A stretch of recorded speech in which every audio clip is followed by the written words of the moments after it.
Good morning friends, आप सबों का हमारे चैनल के ट्यूटोरियल्स में स्वागत है। आज जो है हम लोग MIL AEC ability enhancement course 1 के तहत आइए एक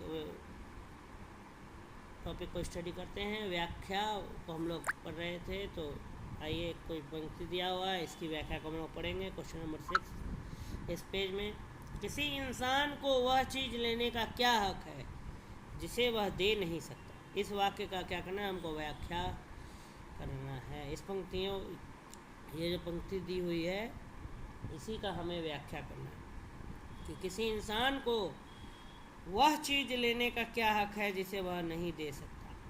तो प्रस्तुत पंक्तियाँ आचार्य देवेंद्र नाथ शर्मा के एकांकी बाबर की ममता की है, जिसमें मुग़ल साम्राज्य के संस्थापक बादशाह बाबर विचारक के रूप में आते हैं। पुत्र हुमायूं गंभीर रूप से बीमार है और पिता बाबर जो बादशाह हैं मायूस हैं।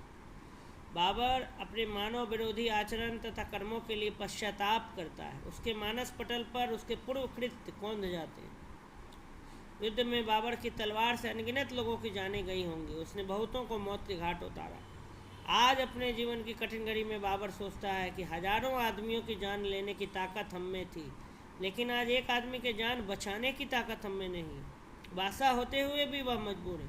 अतः उसका सही तथा स्वस्थ चिंतन है कि किसी आदमी को वह चीज़ लेने का कोई हक नहीं जिसे वह नहीं दे सकता।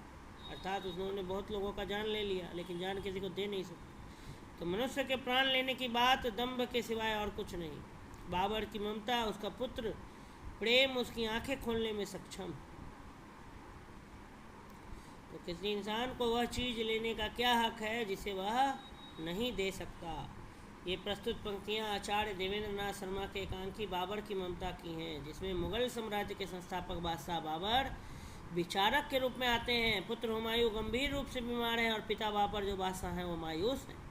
बाबर अपने मानव विरोधी आचरण और कर्मों के लिए पश्चाताप करता है। उसके मानस पटल पर, उसके दिमाग पर, मस्तिष्क पर उसके पहले के किए गए कार्य कौंध उठते हैं, पूर्व कृत्य कौंध उठते हैं। युद्ध में बाबर की तलवार से अनगिनत लोगों की जानी गई होंगी। उसने बहुतों को मौत के घाट उतारा। आज अपने जीवन की कठिन घड़ी में बाबर सोचता है कि हजारों आदमियों की जान लेने की ताकत हम में थी, लेकिन आज एक आदमी की जान बचाने की ताकत हम में नहीं। बादशाह होते हुए भी वह मजबूर है। अतः उनका सही और स्वस्थ चिंतन है कि किसी आदमी को वह चीज़ लेने का कोई हक नहीं जिसे वह नहीं दे सकता। मनुष्य के प्राण लेने की बात सिर्फ दंभ के सिवाय और कुछ भी नहीं है। तो बाबर की ममता, उसका पुत्र प्रेम उसकी आंखें खोलने में क्या है, सक्षम है। ठीक है। तो किसी इंसान को वह चीज़ लेने का क्या हक है जिसे वह